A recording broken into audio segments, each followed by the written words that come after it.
tudo bem com você? Espero que você esteja ótimo.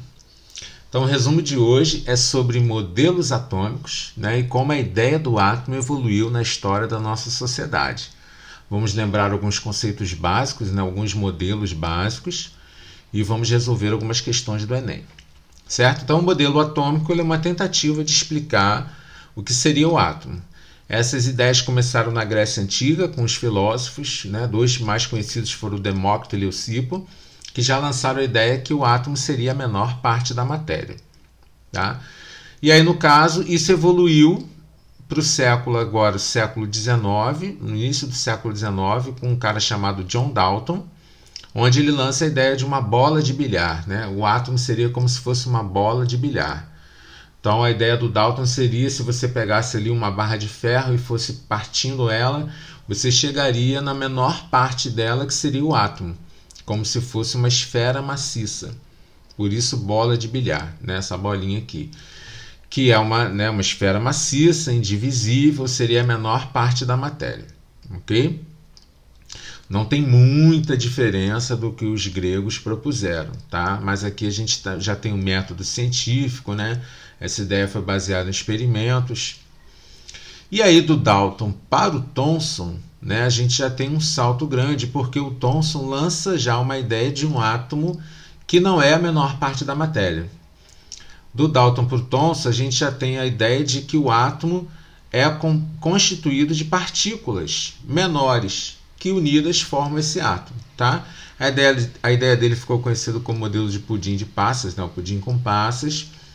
Seria um átomo onde você tem uma esfera aqui, né, uma massa positiva, e incrustada nessa massa partículas negativas. Né? Então, entre Dalton e Thomson já teve a descoberta do elétron, né, através dos experimentos lá com os raios catódicos, a descoberta do próton, e aí, baseado nessas partículas, o Thomson lança essa ideia dele de átomo. Ficou conhecido como modelo de pudim de passas. E aí, o átomo já não é a menor parte da matéria, né? Ele já é divisível. Okay? De Thomson para Rutherford, a gente já muda o século, aqui a gente já está no século XX, né? Lá em 1900 e vovó criança, brincadeira, lá em 1911, né? Rutherford lança essa ideia, tá?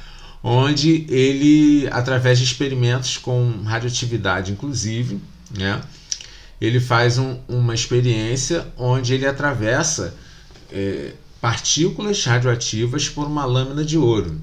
E a partir desses resultados, ele propõe, né, uma ideia de átomo como se fosse um sistema planetário. Né? Sol no centro, planetas ao redor, certo? Esse centro, então, seria o núcleo, que seria onde está concentrada a massa do átomo, ok?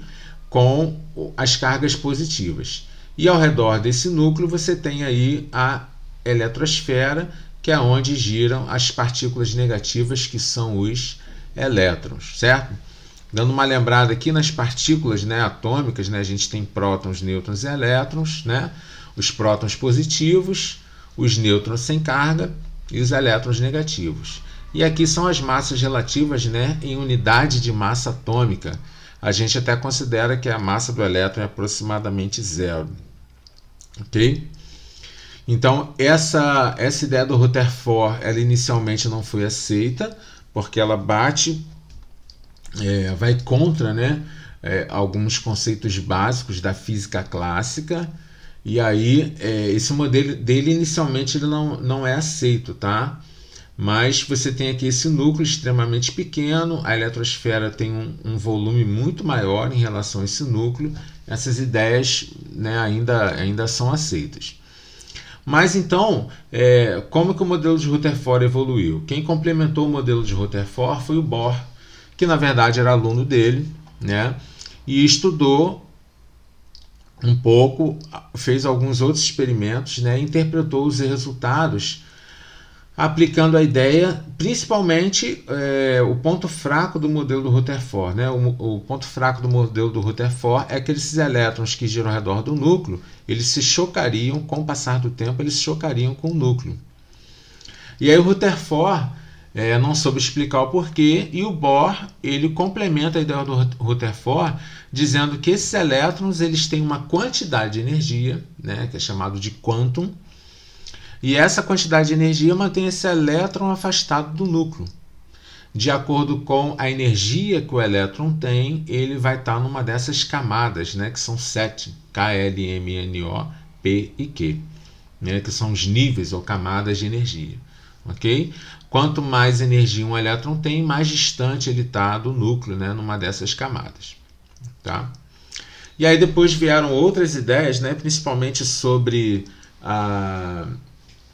de como os elétrons giram na eletrosfera, ideias do Sommerfeld, ideias que foram mais complexas em relação a essa eletrosfera, tá? E a gente tem aí a ideia do Schrödinger, e o modelo atômico atual, né, ele é baseado em ideias um pouco mais complexas que não são muito abordadas em questões de Enem, né, em questões de ensino médio, tá?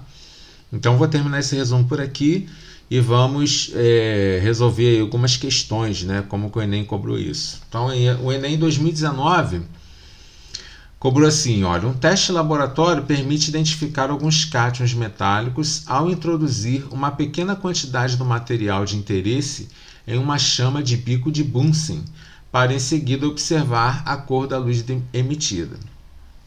A cor observada é proveniente da emissão de radiação eletromagnética ao ocorrer A. Então dá uma pausa no vídeo aí, para vocês darem uma lida aqui nas opções e poderem marcar. Então, olha, a resposta certa para essa questão, né, a cor observada proveniente da emissão de radiação eletromagnética ao ocorrer a letra D, que seria a transição eletrônica de um nível mais externo para outro mais interno na eletrosfera atômica, né? Então, o que acontece, né? Nesse modelo do Bohr, né, você tem o núcleo e você tem as camadas de energia. Então, o elétron que está aqui na segunda camada, por exemplo, ele pode receber uma energia e dar um salto para uma camada mais externa. Essa energia que ele recebe, ele devolve depois, e essa devolução é na forma de fótons, que são as luzes, diferentes luzes que a gente observa, que ele está relatando aqui, né? As diferentes cores de alguns cátions metálicos, as cores que a gente observa nos fogos de artifício, tá? Então esse fenômeno ele é comum, né, no nosso dia a dia, e ele é cobrado em questões, ok? Então seria a transição eletrônica, né, a transição dos elétrons entre essas camadas. Então o elétron recebe uma quantidade de energia, dá um salto para uma camada mais externa, né, para uma camada que tem mais energia. E aí, quando ele volta para o estado original dele, ele libera essa energia recebida na forma de luz, na forma de fótons. Ok? Bom, essa questão é sobre o modelo de Bohr, né? Espero que vocês tenham acertado. A questão 2 vai falar de Dalton, né? Em 1808, Dalton publicou o seu famoso livro, o intitulado Um Novo Sistema de Filosofia Química, do original A New System of Chemical Philosophy, no qual continha os 5 postulados que serviam como alicerce da primeira teoria atômica da matéria fundamentada no método científico. Esses postulados são numerados a seguir. Primeiro, a matéria é constituída de átomos indivisíveis. A gente sabe que hoje isso aqui não é mais verdade, né? Que a matéria é constituída de átomos que são divisíveis, ok? Todos os átomos de um dado elemento químico são idênticos em massa e em todas as outras propriedades. 3. Diferentes elementos químicos têm diferentes tipos de átomos, em particular, seus átomos têm diferentes massas. 4. Os átomos são indestrutíveis e nas reações químicas mantêm suas identidades. 5. Átomos de elementos combinam com átomos de outros elementos em proporções de números inteiros, pequenos para formar compostos. Após o modelo de Dalton, outros modelos baseados em outros dados experimentais evidenciaram, entre outras coisas, a natureza elétrica da matéria, a composição e organização do átomo e a quantização da energia do modelo atômico. Com base no modelo atual que descreve o átomo, qual dos postulados de Dalton ainda é considerado correto? Então ele tem 5 postulados ali, né? Qual que ainda é correto, qual que ainda é válido, tá? Então dá uma pausa, dá uma relida nesses 5 postulados, vê ainda o que é falso, né? O que ainda é verdadeiro, o que é falso aí, tá? E aí a gente volta com o gabarito. Bom, a única que ainda é verdadeira aqui, no caso, é a 5, né? Que é a ideia dos átomos se combinarem com outros elementos para formar, no caso, os compostos, as moléculas, né? Isso hoje é o que a gente chama de molécula. Na época, Dalton chamou de átomo composto, tá? Eu até adiantei um pouco aqui, né? Quando eu li aqui a primeira, a gente sabe que o Dalton falou que a matéria é constituída de átomos indivisíveis, mas a gente hoje sabe que isso aqui é falso, né? Que o átomo é divisível, tá? Ele não é a menor parte da matéria.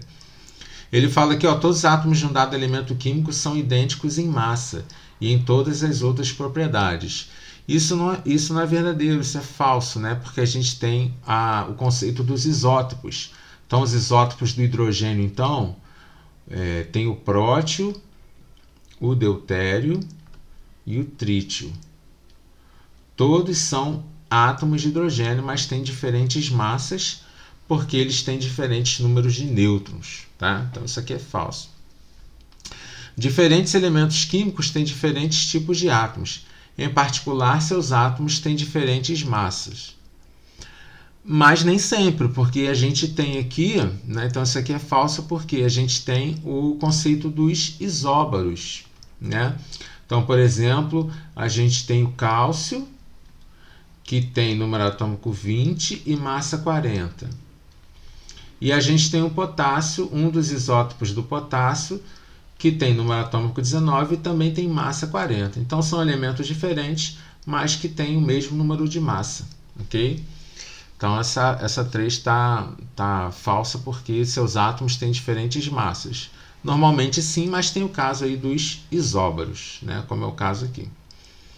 E a 4, os átomos são indestrutíveis. Bom, não, né? Os átomos são destrutíveis. Tem as questões das reações nucleares, né? A fissão do urânio lá na usina nuclear, tá? Então, essa aqui de cara tá falsa, ok? Então, a única que ainda é verdadeira, ainda é correta, seria a 5, né? Que é a formação das moléculas dos átomos compostos aí na época do Dalton. Ok? Essa questão trabalhava outros conceitos, né? Como o isótopo, isóbaro, tá? Espero que vocês tenham acertado. E a última aqui, repara que essas duas foram do mesmo Enem, né? O mesmo Enem, em 2019, ele cobrou 2 questões de modelos atômicos. E aí, a últimazinha aqui, em 2017, né? Um fato corriqueiro ao se cozinhar arroz é o derramamento de parte da água de cozimento sobre a chama azul do fogo, mudando-a para uma chama amarela. Essa mudança de cor pode suscitar interpretações diversas, relacionadas às substâncias presentes na água de cozimento. Além do sal de cozinha, NaCl, nela se encontram carboidratos, proteínas e sais minerais. Cientificamente, sabe-se que essa mudança de cor da chama ocorre pela... Uma pausa aí, dá uma lida e aí vê o que vocês marcam.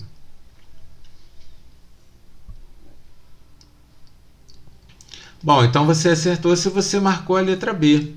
Essa é muito parecida com aquela primeira, né?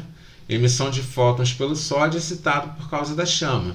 Aquela coisa que eu já mostrei ali em cima, né? O núcleo, as camadas, o elétron que está aqui recebe uma energia, dá aquele salto. Quando ele volta para o estado natural dele, ele emite aí os fótons, que no caso do sódio é essa luz amarela. Outros elementos vão emitir outras frequências, né? E aí, consequentemente, a gente vai ter outras colorações. Ok, jovens? Espero aí que vocês tenham lembrado essa parte aí da matéria. E até o próximo vídeo. Um grande abraço, fiquem com Deus.